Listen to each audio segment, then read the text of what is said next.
샤우팅할 말씀은 19절 말씀입니다. 나는 이스라엘의 화평하고 이렇게 돼 있죠.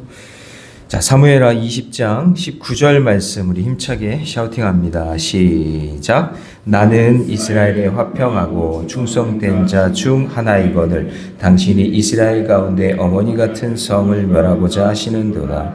어찌하여 당신이 여호와의 기업을 삼키고자 하시나이까 하니 나는 이스라엘의 화평하고 충성된 자 중 하나이거늘 당신이 이스라엘 가운데 어머니 같은 성을 멸하고자 하시는도다.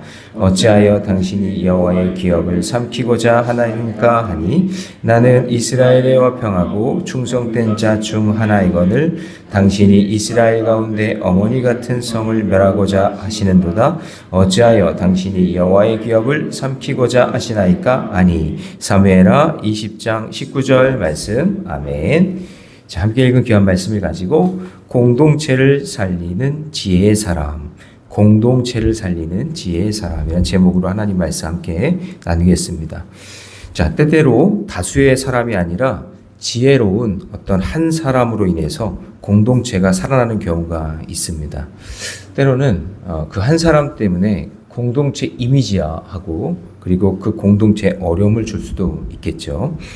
자, 성경을 보면 하나님의 역사는 많은 사람의 힘보다 하나님을 경외하는 한 사람의 믿음을 통해서 이루어지는 경우가 많습니다.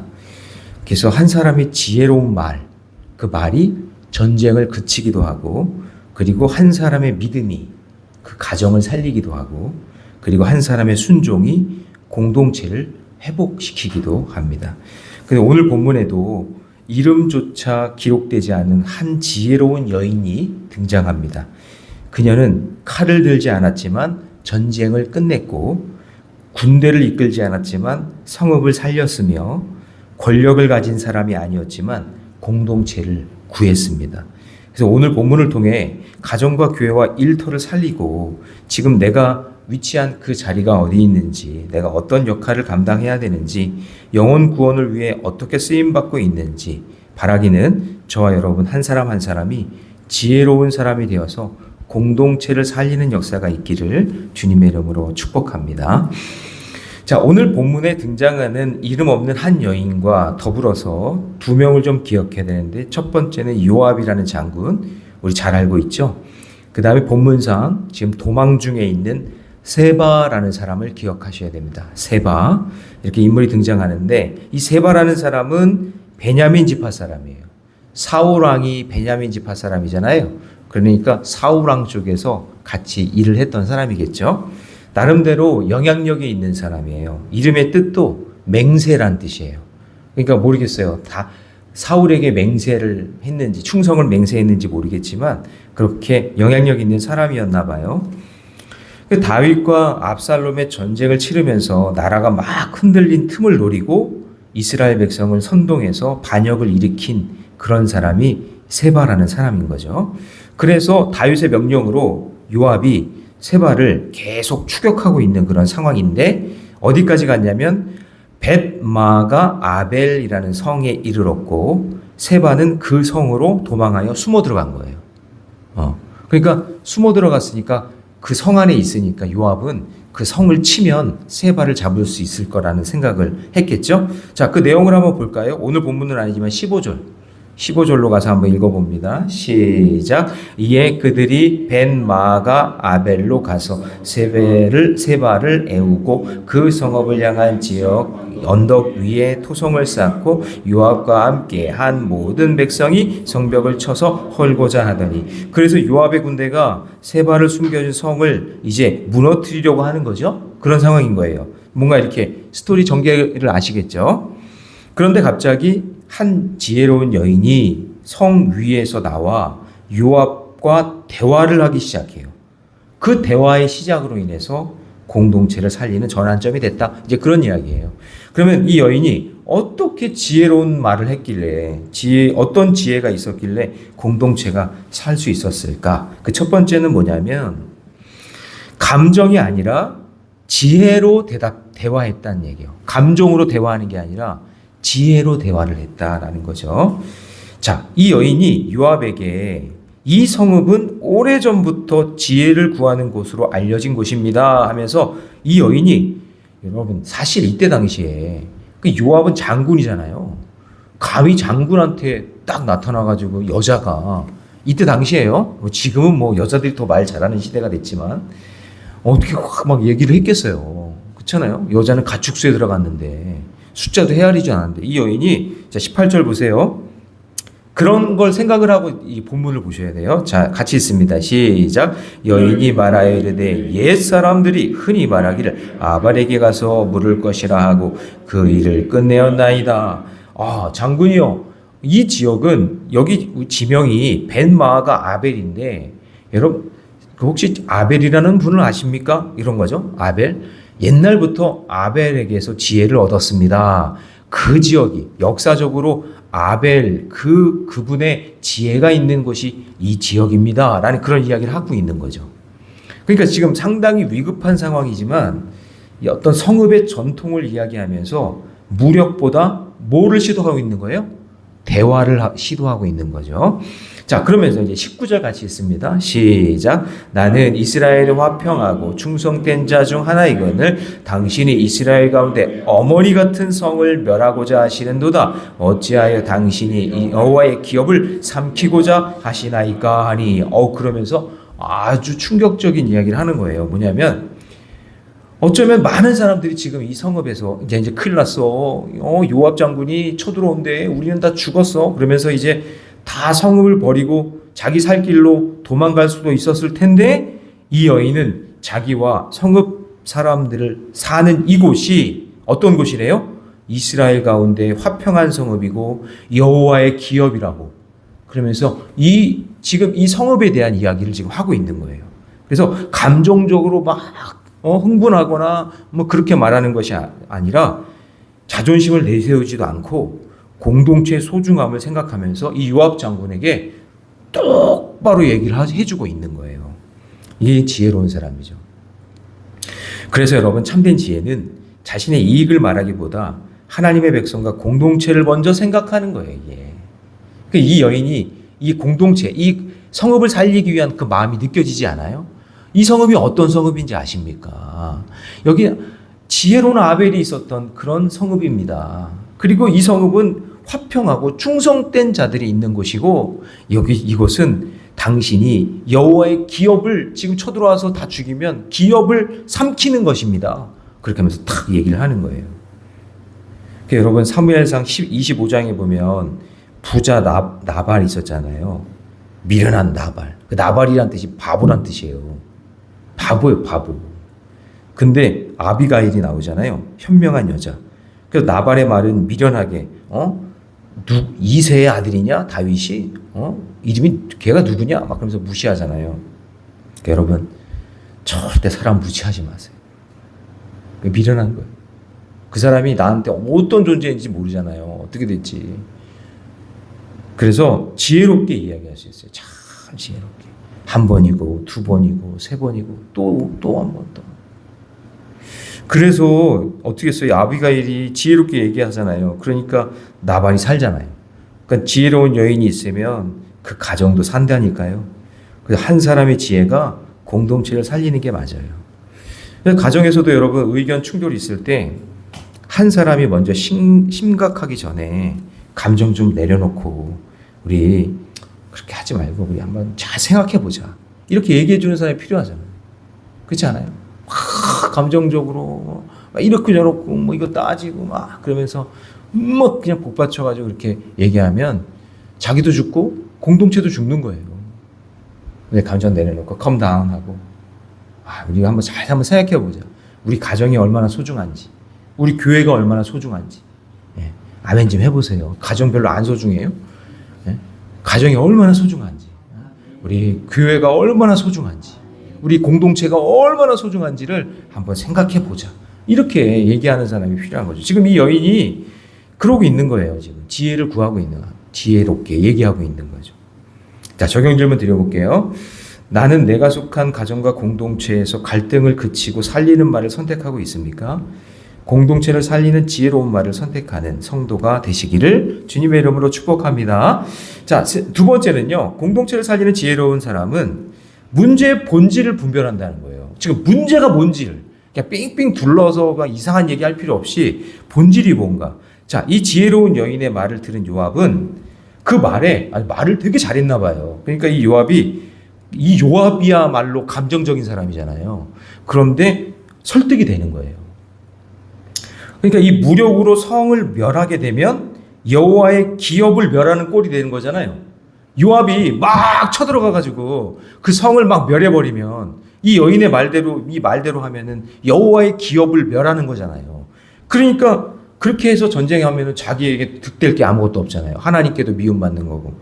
그러니까 그 마음을 내려놓고 반역자 세바 한 사람만 넘기면 된다고 얘기해 주는 거예요. 요압이. 자, 보세요. 20절 나같이 시작. 요압이 대답하되 결단코 그렇지 아니하다. 결단코 그렇지 아니하다.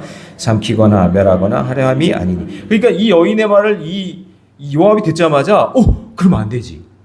응? 여호와의 기업을 내가 삼키면 안 되지. 그러니까 두 번 반복하잖아요. 결단코 그런 게 아니야. 결단코 그런 게 아니야. 그러려고 그랬던 게 아니야.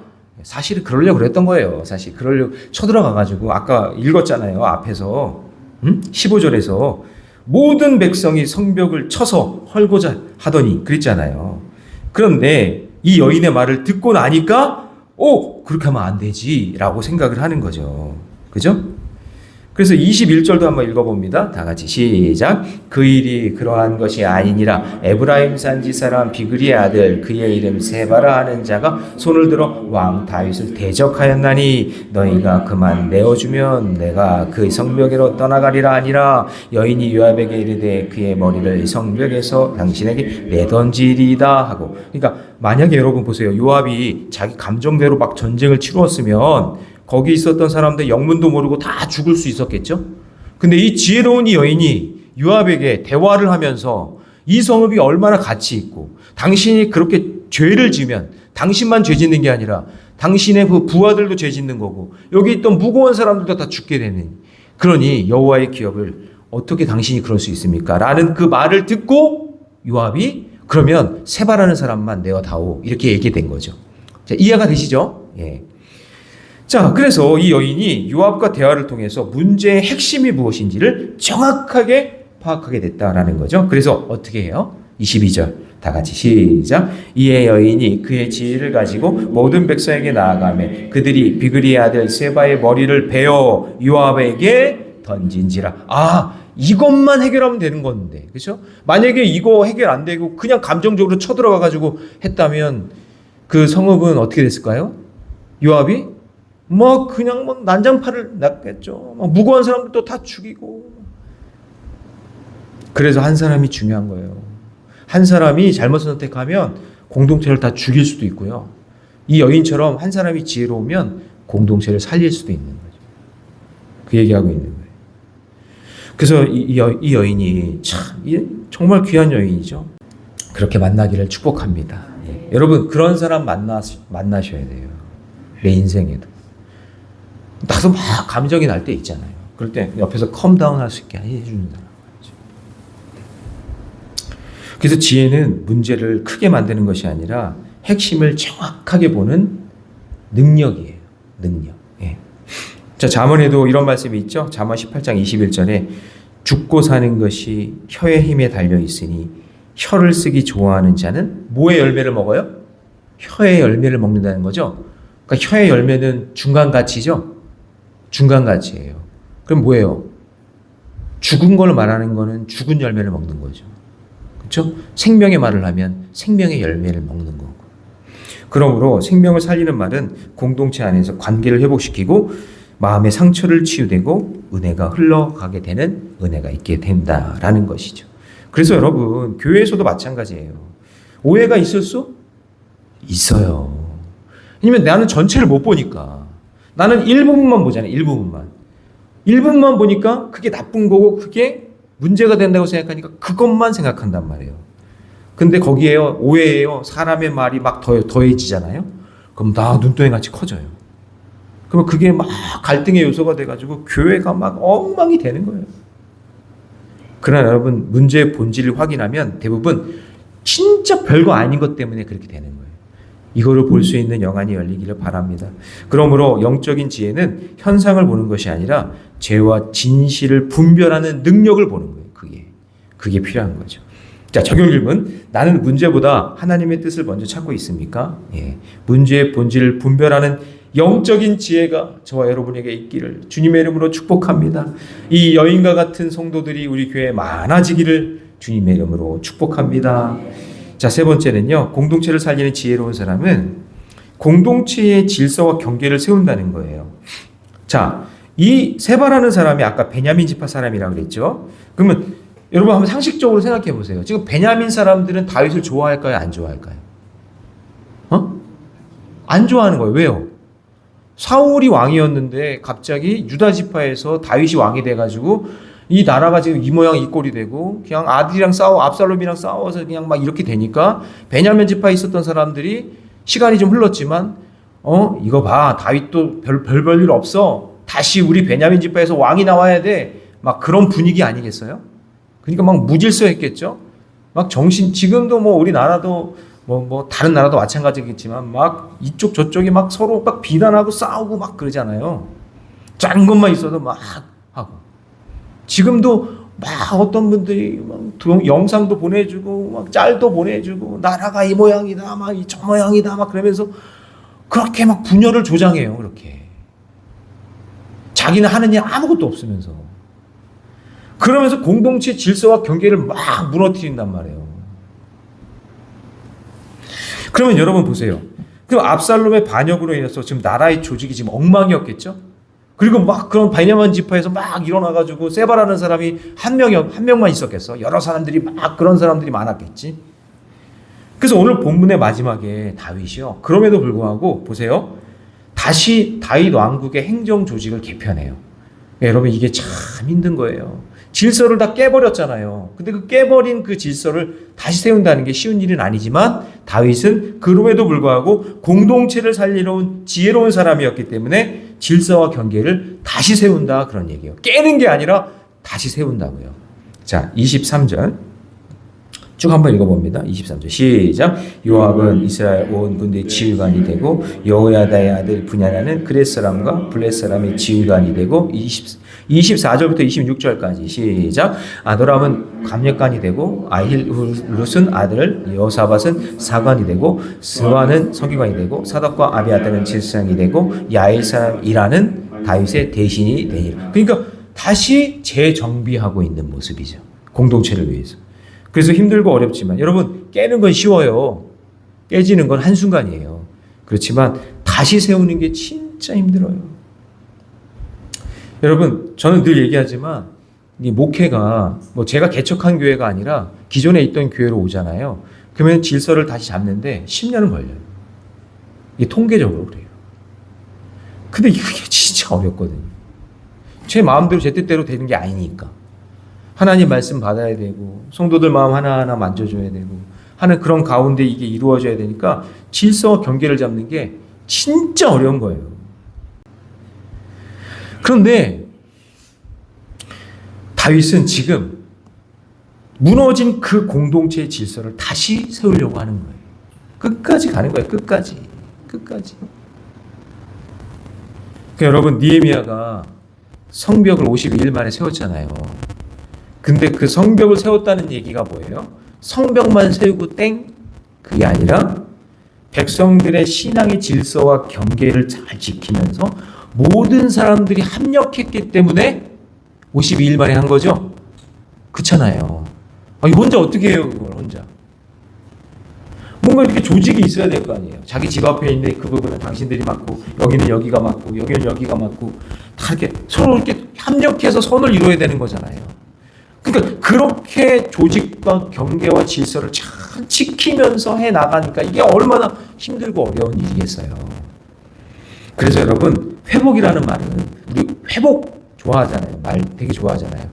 회복이라는 말은 한 부분만 되는 게 아니라 전체적인 회복을 이루어야 신앙의 질서와 경계가 완성되는 거예요. 한 부분만이 아니라 전체가. 그래서 여러분 오늘 우리 이명숙 원사님도 계시지만 이제 교통사고 나잖아요. 그러면 잠깐 지금 통증 있는 데만 보면 안 돼요. 딱 부딪힌 데만 아프잖아. 부딪힌 데만 아프잖아. 근데 교통사고가 나면 부딪힌 데만 아프는 게 아니라 그 여파가 다 이렇게 구석구석 온단 말이에요. 그래서 지켜봐야 되는 거죠. 그게 온전한 회복이잖아. 여기 까진 것만 낫는 게 회복이 아니라 우리 교회도 마찬가지. 교회적으로 하면 가정도 마찬가지. 지금 눈에 보이는 현상만이 문제가 아니라 그 사건과 사고로 인해서 문제가 된 여파가 있잖아요. 여파. 그것까지 전부 다 함께 봐줘야 그게 온전한 회복이 되는 거잖아요. 그래서 그게 쉬운 게 아니란 말이에요. 그냥 회복됐다. 그냥 단순한 게 아니에요. 전체적으로 영적인 회복까지 함께 가야 된다라는 거죠. 제가 필리핀에 깜덴 지역이라는 데 있거든요. 필리핀의 깜덴 지역. 필리핀은 우리나라보다 잘 사는 나라였지만 지금은 아니잖아요. 반군도 여전히 있고. 근데 잘 사는 데는요, 삐까뻔쩍해요. 필리핀이. 근데 빈민촌에는 지금도 상하수도가 안 돼 있어요. 지금도. 상하수도가. 상하수도가 안 돼 있다는 말은 뭐예요? 물 떠먹는 거죠. 그리고 뭐 볼일 보면 다 냇가로 나가는 거잖아요. 그러니까 냄새, 쓰레기 뭐 장난 아니에요. 비위생적이고. 그런 지역에서 목회하시는 분이 계세요. 거기도 한번 나중에 가면 좋은데, 근데 이제 그 지역에 대청소하는 날이 언제냐면 태풍이 오는 날이에요. 태풍이 한번 오잖아요. 태풍이 오면은 싹 쓸고 가요. 쓰레기도 싹 쓸고 가고, 그냥 그 배수로에 있는 그냥 죄송해요. 그냥 아침부터 똥 오줌 이런 것도 그냥 전부 다 쓸려가가지고 대청소가 나서 태풍이 오잖아요. 그러면 그 필리핀 사람들은 너무 좋아요. 깜덴 지역은. 이제 청소하는 날이니까. 그러면 청소하고 나면 태풍 지나가면 그 다음엔요. 또 더러워지는 거죠. 질서와 경계가 안 돼 있잖아요. 상하수도가 안 돼 있잖아요. 그럼 상하수도 만들어야 되잖아요. 상하수도 만드는 게 쉬운 일이에요, 어려운 일이에요? 어려운 일이지만 그 경계와 질서, 상하수도 만드는 그 작업을 해놔야 태풍이 오든 안 오든 그게 해결이 되는데 태풍 오기만을 기다리고 있는 거예요. 자기는 아무것도 안 하면서. 그러면 경계와 질서가 세워져요? 안 세워지는 거죠. 그러니까 다윗은 여기서 다시 사람들을 세워요. 그래서 경계와 질서를 지켜나가는 거예요. 이런 작업이 필요하다라는 거죠. 그래서 여러분, 조금 지나면 다시 엉망이 될 일을, 에이, 목사님, 조금 있으면 또 엉망이 될 일을 못하러 하나요? 아니요. 그래도 해야 돼요. 그래도 해야 되는 거예요. 그래도 말씀 전해야 되고, 그대로 가정을 지켜야 되고, 그래도 힘들어도 교회의 질서를 지켜 나가야 돼요. 그러므로 여러분, 복음은 개인만 변화시키는 것이 아니라 공동체의 질서, 화평을 회복시키는 일임을 기억하시면서 나 하나만 안 해도 되겠지, 나 하나만 아니면 되겠지, 그런 말 하지 마시고 오늘 여인 한 명이 그 성읍을 지키잖아요. 그런 저와 여러분이 되시기를 주님의 이름으로 축원합니다.